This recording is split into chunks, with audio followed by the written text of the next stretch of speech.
जय माता दी। आप सभी लोग का सादर प्रणाम है। हमारे YouTube channel, Facebook page, Instagram पे आज आप सबके बीच में माता रानी की बहुत प्यारी सी पचरा गीत लेके आई हूँ।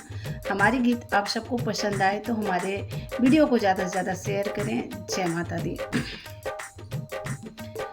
कृष्ण के बहिनिया भैली विंध्याचल भवानी, हे मायारिया हमारी ना, हे मायारिया हमारी ना। कहिया देवू तू दर्शनवा, हे मायारिया हमारी ना। कहिया देवू तू दर्शनवा, हे मायारिया हमारी ना। तोहरे दुआरे मैया निर्धन पुकारे, हे मायारिया हमारी ना, हे मायारिया हमारी ना। कहिया देवू तू धनवा, हे मायारिया हमारी ना, हे मायारिया हमारी ना। कृष्ण के बहिनिया भैली विंध्याचल भवानी, हे मायारिया हमारी ना, हे मायारिया हमारी ना।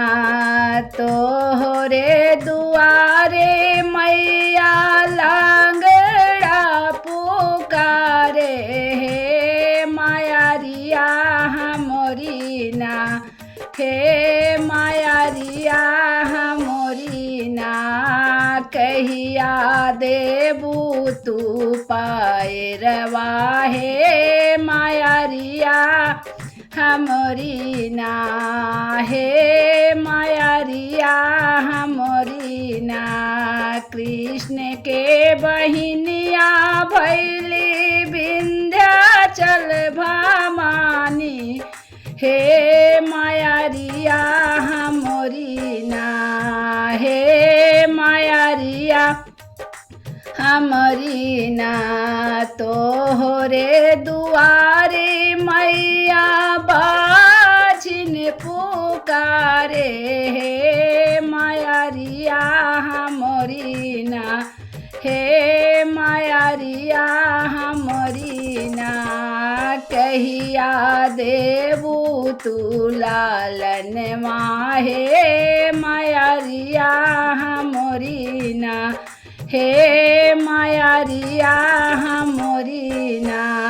कृष्ण के बहिनिया भैली विंध्याचल भवानी, हे मायारिया हमारी ना, हे मायारिया हमारी ना।